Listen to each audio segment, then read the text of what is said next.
Hello guys! Morning once again. Welcome to my cooking vlog with Sus. So, may isi-share lang ako guys. Gagawa po ako ng carrot cake for today. So, ayan. Nagigiting ready po tayo ng ating mga ingredient. Like for example, maglalagay po tayo ng 3 large eggs, brown sugar, milk. Usually talaga pa nagagawa ako ng any cake, naglalagay ako ng milk. So, this time, we're going to add low-fat milk. 1/2 cup, I think is depend. Kasi usually, kahit minsan, sobra-sobra sa ingredient, okay lang din naman yun. Lalo pag sobra din yung mga ingredient nilalagay natin. So, ayan guys. Ika-crack lang natin ang ating 3 large egg. I-break natin. And of course, ano natin siya. Let's mix it all together para mag-blend siya. So, ayan. I hope na-enjoy nyo ang pag-watch ng aking cooking vlog with Sus. Mahilig talaga ako guys magluto, to be honest. So, let's just continue guys. Ibibit natin ang ating eggs para mag-mix well siya. The usually. So, ayan. Wala kasi ako yung mixture. Hindi ko mahanap yung aking mixture na electric. Actually, meron ako eh. Hindi ko lang mahanap. Wala akong time magbulat-lat sa aking mga gamit since nung nag-move ako dito.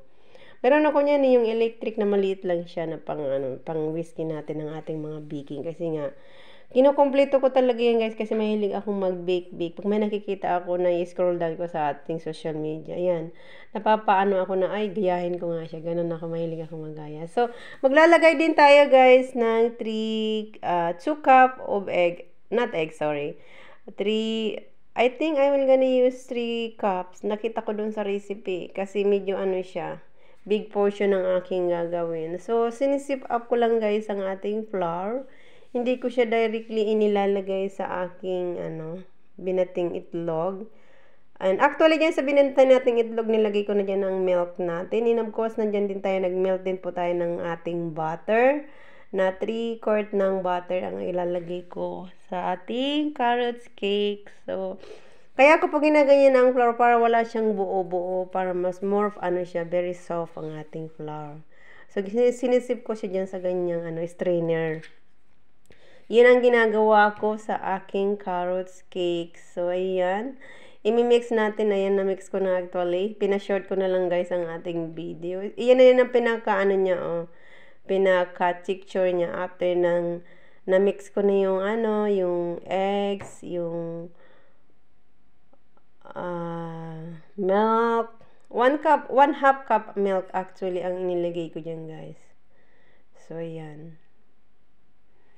I-mix lang natin para makita natin ang ating texture. It should be very, very fine guys. Yan ang ko.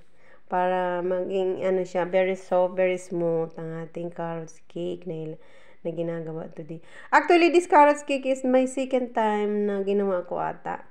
So, ayan, nag-chop din tayo guys ng ating mga nuts na ilalagay sa ating carrot cake kasi I usually talaga pag gumagawa ako ng anything carrot cake or kahit banana cake, naglalagay din ako ng mga nuts, maraming nuts kasi I love to eating any bread na may nuts. May something akong nangunguya, yun ang aking And this bread naman na ginagawa ko is for my self or for my boss. Dadaling ko yung isang biglanera para sa aking boss kasi na-appreciate din naman niya pag nagdadala ako ng something na ginagawa ko or niluluto ko tapos nagdadala ako sa work ko when I come on Monday. So ayan, na-appreciate niyan. So we continue guys.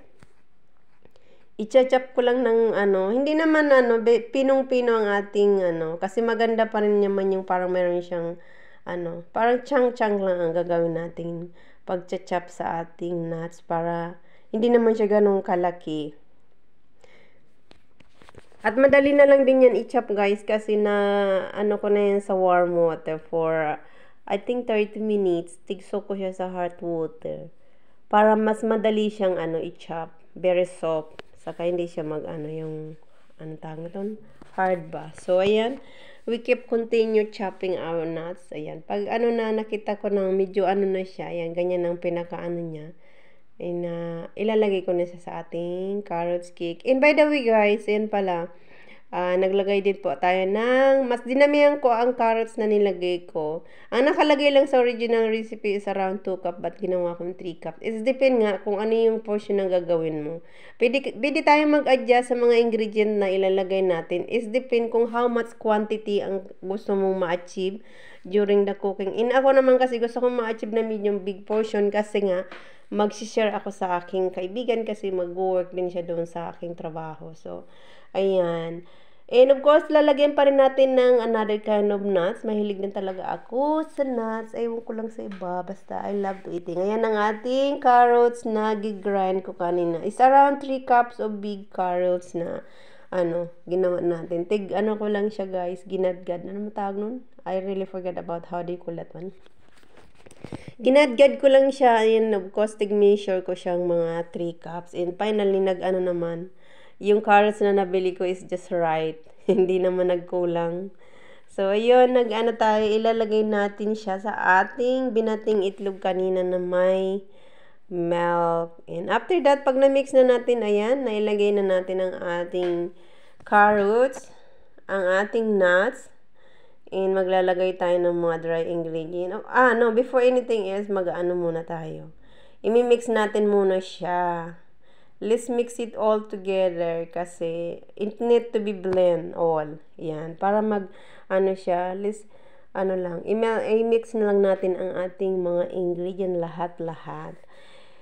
Pag na-mix na natin yan guys, maglalagay tayong brown sugar. So, usually, pag nagagawa ko ng cake, I never use. Actually, it's not only in anything that I cook, I really only use brown sugar kasi I think it's more healthy than white sugar. Meron naman ako ibang ginagamit na sugar pa nagdidrink ako ng ating coffee or something tea. I use Mascova sugar. I also buy that one, but specifically only for my chai. I didn't use for cooking. I use another kind of brown sugar for my cooking kasi medyo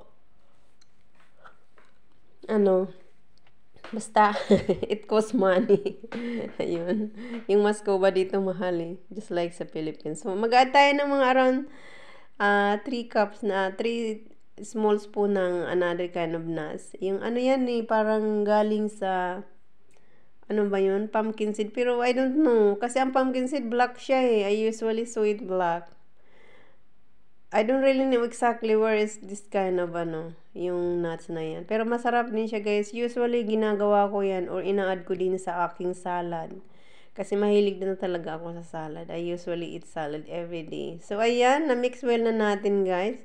Makikita nyo naman ang pinaka-soft ng kanyang cake na Tapos, ayan, i-get ready natin guys itong mga llanera na ating Actually, nalagyan ko na yan ng guys. Yan, maglalagay muna tayo ng mga dry ingredient bago ko makalimutan. Maglalagay tayo ng 1/2 teaspoon of baking powder, 1/2 teaspoon of baking soda, a teaspoon of salt, a pinch of salt, kasi para mag-blend ang lasa niya, kaya nilalagay ko siya ng salt. So, ayan guys, lalagay lang natin ng very light oil ang ating mga llanera para naman hindi siya didikit mamaya pag inilagay natin ang ating ito gagawin ko siyang parang cupcake kasi para ito naman yung isi-save ko para sa akin sarili at give it away to my friend. And this big llanera na malaking mahaba na yan yung idadaling ko sa aking amo kasi pag pupunta ko naman doon, kakain din ako at the same time. So, ayan, para medyo malaki naman siya. Yan ang aking dadalhin doon. And this small one, like a cupcake. So, ayan guys, nailagay na natin ang ating mga, ang ating carrots cake. And of course, it's getting ready. And lalagyan ko din siya guys on the top ng, aside sa may chinap ako guys na aside sa may chinap akong nuts, maglalagay din ako usually sa ibabaw niya ng ating mga, yung buong nuts siya na hindi ko siya tigkat. So, yun ang ginagawa ko. So, I love it talaga. To be honest, yun ang talagang gustong-gusto. Kahit sa Pilipinas, mahilig ako mag-baking. Kaya, sa Pilipinas, may binili din akong malaking oven sa aking bahay. At sa family house, dami. Nagbili din yung kapatid ko. So, kasi mahilig din ka talaga siyang mag-baking din. Parang lahat naman kami actually. Because we love eating. Ayan, ang importante.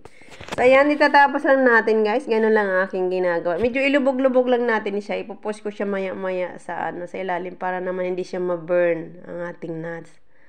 Kasi pag nasa lang siya, nabiburn siya, guys. Madali siyang ma-burn. So, pangit naman pag nabiburn na yung nuts, medyo hindi siya masarap kainin.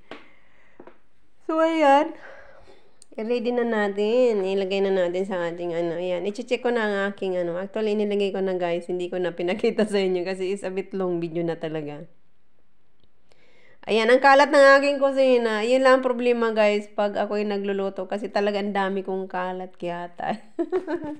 So, ayan, masaya lang talaga akong magluto, guys. Masaya lang akong mag-baking. Masaya lang akong mag-adventure about cooking. So, tingnan na nyo naman ang result ng ating cake, di ba?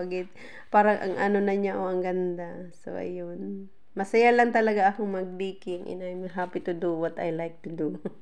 So, ayan ang ating mini-series. Hindi na to mini-series, guys, kasi medyo napahabang aking video. So, ayan, I think getting ready ng ating carrots cake, guys. Magagamit tayo ng baking gloves na ginagamit ko talaga kasi mainit. Ayaw kong napapasok ang aking kamay kasi ang hirap. Ang sakit-sakit. So, ayan, nagagamit ako ng gloves na ginagamit ko din talaga yan especially for my cooking, para maiwasan nating mapasa ang ating kamay. Kasi, ayaw ko pa naman talaga, guys. Mahilig ako magluto, pero ayaw ko pa naman talaga yung nabiburn ng aking kamay or natitilansikan ng mantika ang aking. Kasi, sobrang sakit at the same time, nagaano siya sa balat ko. So, iniiwasan ko yan.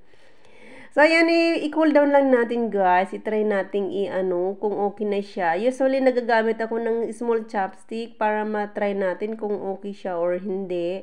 Pag wala na siyang parang nagdikit sa ating chopstick na water from the carrots, then of course, everything is ready. So, ayan. Tig-try ko din yung aking cupcake. Okay na siya, guys. So, yan. Lutong-luto na. Lutong-luto na ang ating carrots cake na ginawa ni Sus. Actually, this is my second time na nagawa ng carrots, guys. I think I remember nagawa din ako muffin. Yun yung picture ko dito before. So, I don't know. It's almost exactly the same ang mga procedure niya paggawa ka ng The only difference is yung taste kasi yung carrots masarap. And of course, banana masarap din. Ayan. Pag mga ganyan wala na siya, to say lutong-luto ng ating carrots cake. Kinaganyan ko siya. Kasi nga minsan, hindi ako nagdidepend sa time. Kasi minsan napapadami yung natin, yung quantity. Of course, hindi natin siya pwedeng sa time. Kaya, usually naglalagay. But usually, ang carrots naman, mga lang yan, 25 to 35 minutes.